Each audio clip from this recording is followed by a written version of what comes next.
moi je le dis, il y a 4 composantes du travail que nous faisons en tant que FPO. 4 composantes. Première composante, c'est quand on met pied dans l'activité. Première composante, consommer les produits. C'est un travail. Il faut considérer ça comme un travail. Consommer les produits pour que ça agisse sur vous et que ça soit l'expression, le témoin. Quand les gens te voient, tu dis je fais Forever, ils se regardent et disent ah mais il n'est pas comme moi. Malgré son âge, il n'est pas comme moi. Mais il vous compare à son oncle qui est à la maison ou bien à son papa. Il ne fait pas Forever. Il dit ah mais lui il a le même âge, il est même plus âgé que mon père, mais mon père à la maison il est croulant, il ne peut plus se déplacer et tout ça. Ça l'amène à déjà su. Donc premier travail, consommation pour être l'exemple.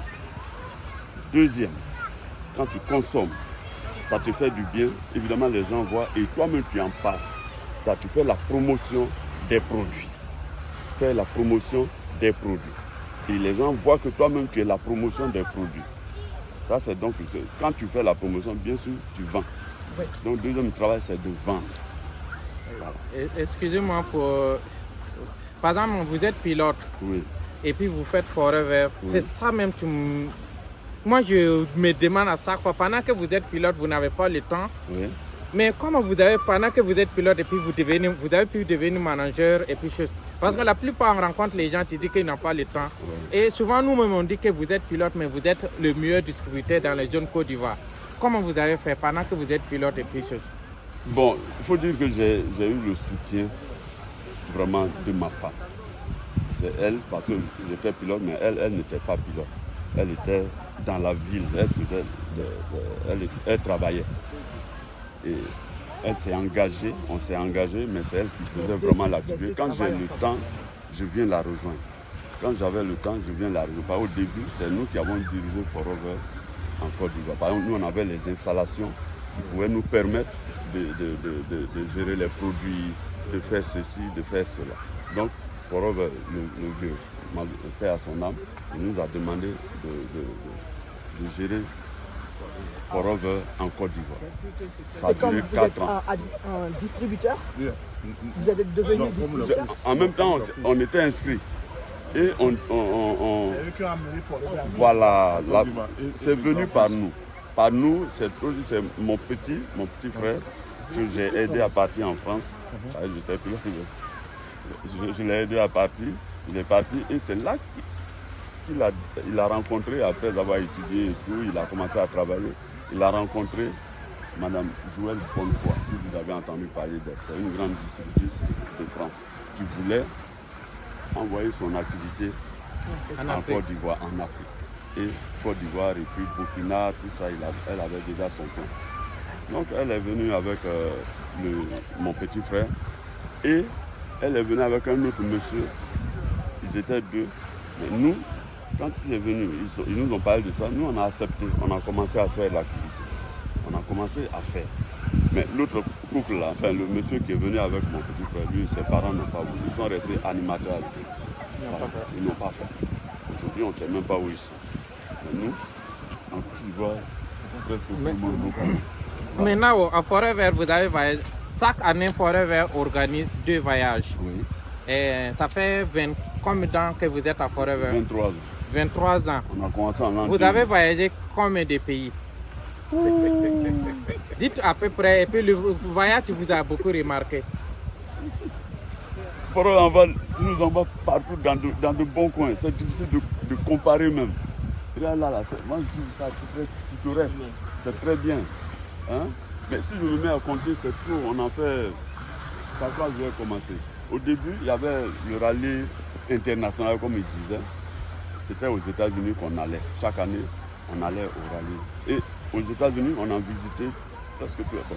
Washington, on a fait Denver, on a fait Texas même plusieurs fois. Voilà, on a fait Texas, Dallas quoi, plusieurs fois. On a fait Houston, on a fait le bateau dont on parle, on a fait la croisière de Houston au Mexique. Et on est revenu pendant une semaine. On a fait ça encore Bon. Donc chaque année, il y avait 2 voyages minimum à faire. Oui. Donc si il y a 23 ans, ça fait environ 46 Oui, voyages. quand on est passé, bon, on a fait... Mais vous avez payé, comme c'est Forever, tu payes tout pour vous. Mais bien sûr, c'est forever. On n'a rien payé. Actuellement, nous sommes à Pattaya. On ne paye rien.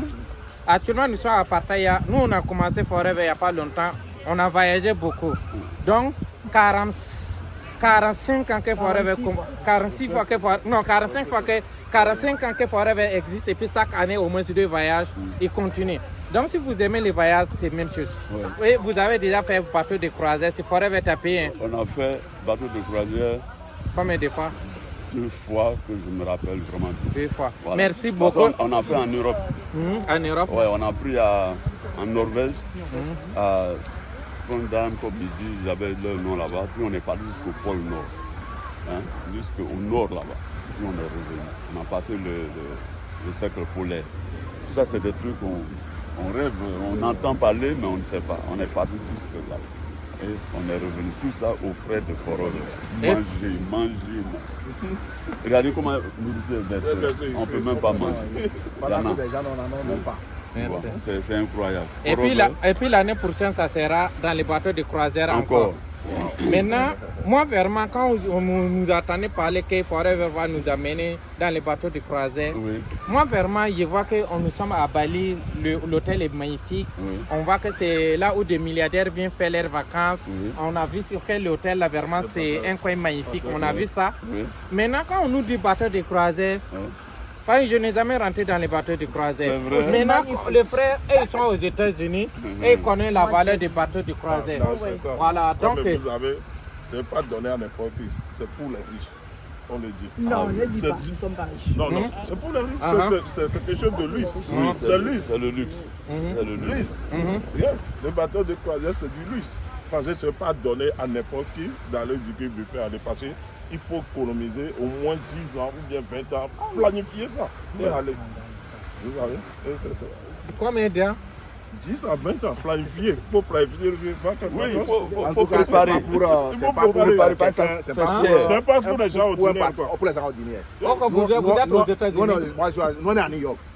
Même pour les petits bateaux entre les villes là déjà, on sait combien ça coûte. Mais quand on dit bateau de croisière, par exemple, ce qui va se passer en Italie là-bas, c'est plus de 8000 personnes qui seront entendues là-bas. Là, c'est comme une ville qui est en train de se déplacer. C'est énorme. Donc, c'est des endroits où ça dit les gens peuvent aller, mais ce n'est pas donné à tout le monde. Il faut avoir les moyens. Moi, personnellement, je suis venu ici, non? Je suis venu à Pattaya. J'ai fait un voyage personnel déjà avant de venir ici. Je suis allé au Mexique avant de venir aux États-Unis ici avec ma femme en Cancun en vacances 4 jours. Je sais ce que ça m'a coûté. D'accord? Maintenant, ce que j'ai fait de New York à Pattaya ici, je sais aussi, c'est pas moi qui ai payé, ça c'est Forever qui m'a envoyé ici. Mais quand tu fais un peu le calcul, si tu veux enlever ça de ta poche, je pense que le mois là déjà, je suis déjà mort. Moi, c'est pas. Donc, nous, on est à New York, on est aux États-Unis, on sait de. Il ne faudrait pas qu'on se trompe. Ce sont des voyages vraiment réservés à des gens d'un niveau donné financièrement. Voilà un peu ce que moi j'ai ajouté. Maintenant, vous dites que vous mangez, pour boire le café dans les bateaux là, ça coûte combien? C'est les gens où les cafés, c'est là où on va te servir les cafés à $60. Les petites tasses de café, c'est à $60. Maintenant, quand on parle de $60, ça fait pratiquement 35 000 francs CFA déjà. C'est cher. Café là, ça veut dire $60, actuellement c'est 35 000 francs CFA en Afrique de l'Ouest. Pour les gens qui utilisent le franc CFA. Moi, café comme ça seulement, ça veut dire $60. Maintenant, si on veut manger la journée maintenant. Ah, là c'est gâté. Là c'est gâté, je vous dis la vérité. Nous on vit ça au jour le jour. Maintenant, tonton, vous avez fait passer plusieurs fois là-bas, non? Dans les bateaux de croisière. Mais oui. Et Forever a payé. Oui, on a mangé. Il y a mangé, c'est versé. Si tu veux manger là, il faut te battre pour faire la croisière. C'est pourquoi. Si c'est manger seulement, il faut faire. Et puis c'est beau. C'est beau, vous êtes sur le bateau, c'est une ville. C'est des bateaux énormes. C'est costaud. C'est 8 ou bien 12 étages, ils ont dit. Oui. Quand il y a 8 ou 12 étages. 8 ou à 12 Il y a étages. des jeux dedans. Tu peux Tout faire est dedans, tu peux jouer au basketball, tu peux jouer tout ce que tu veux. Il y a piscine. Piscine qu'on est en train de faire ici, là, c'est dans le bateau. Il y a piscine dans le bateau. Il y a Elle est bien. Elle est on peut pas la différente. On comparer va à nous. comparer cela à nous. Celle-là, on ne peut pas la comparer. C'est une pharmacienne, elle a ses propres pharmacies. Elle a une classe de niveau élevé. Au niveau des États-Unis, non? Oui, elle est aux États-Unis. Mais elle est ego. Igor. Ouais. Donc, C'est très bien. donc, Maman, c'est bien.